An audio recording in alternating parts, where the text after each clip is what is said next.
কোনো বিপদে পড়লে যে কোনো সমস্যা হোক, যদি আপনার মনে হয় যে দেয়ালে পিঠ ঠেকে গেছে, কেউ কিছু করতে পারছে না আপনার জন্য, আপনি পরিপূর্ণ ইয়াকিনের সাথে, দৃঢ় বিশ্বাসের সাথে এই চারটা আমল নিয়মিত করবেন। ইনশাআল্লাহ গুলি মিস হতে পারে, আপনার দোয়া মিস হবে না।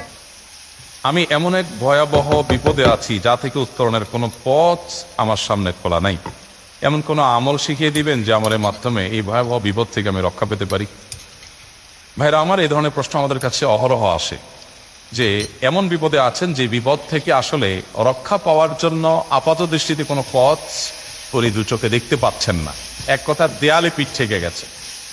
এইরকম পরিস্থিতিতে একজন ইমানদার আল্লাহ রাব্বুল আলামিনের কাছে তার এই সমস্যাকে তুলে ধরবার জন্য কয়েকটা আমল আমরা বলতে পারি, যে আমলগুলোর মাধ্যমে আল্লাহ তাআলা ওই অসম্ভবকে তার জন্য সম্ভব করবেন ইনশাআল্লাহ। এবং এই আমলগুলো চর্চা আমার জীবনে আমি করে দেখেছি, এগুলোর প্রয়োগ করে দেখেছি, আমলগুলো করে দেখেছি। আলহামদুলিল্লাহ, যেখানে মনে হয়েছে এই সমস্যা বাহ্যিকভাবে সমাধান যোগ্যই না, আল্লাহ তাআলা সেখানটাকে অলৌকিকভাবে সমাধান করেছেন। আমার জীবনে বহুবার আমি দেখেছি।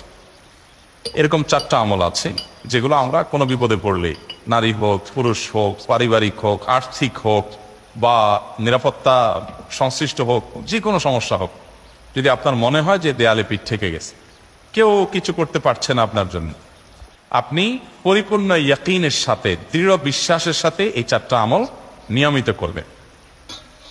এবং আমি বহু মানুষকে পার্সোনালি এটার পরামর্শ দিয়েছি, ওনারা আমল করেছেন, আমল করে উপকৃত হয়েছেন। এরকম বহু মানুষ আছেন, বৃদ্ধ মানুষ, বাবা ক্যান্সারে আক্রান্ত হয়েছেন অনেক দেরিতে, আল্লাহ তাআলা অলৌকিকভাবে সাহায্য করেছেন। হ্যাঁ, কখনো যদি আল্লাহ তাআলা এই আমলগুলো করার পরও আমার বিপদ দূর না করেন, তাহলে হয় আমার আমলের মধ্যে কোনো ত্রুটি ছিল, অথবা আমার এই বিপদ দূর না হওয়ার মধ্যে আমার জন্য কোনো কল্যাণ নিহিত ছিল। আল্লাহ তাআলা আমার দোয়া কবুল করে যে উপকার হতো তার চেয়ে বেটার কিছু হয়তো আমাকে দিবেন, এই ইয়াকিন একজন ইমানদারের থাকবে। সেই চারটা আমলের এক নম্বর হলো ইস্তিগফারের আমল। ইস্তিগফার, আপনি ফেসে গেছেন কোনো জায়গা, কোনো উপায় পাচ্ছেন না, আপনি ইস্তিগফার করতে থাকেন।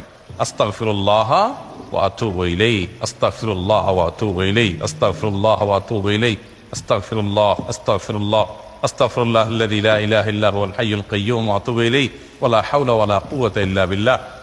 اللهم أنت ربي لا إله إلا أنت خلقتني وأنا عبدك وأنا على عهدك ووعدك ما استطعت أعوذ بك من شر ما صنعت أبوء لك بنعمتك علي وأبوء لك بذنبي فاغفر لي فإنه لا يغفر الذنوب إلا أنت سيد الاستغفار।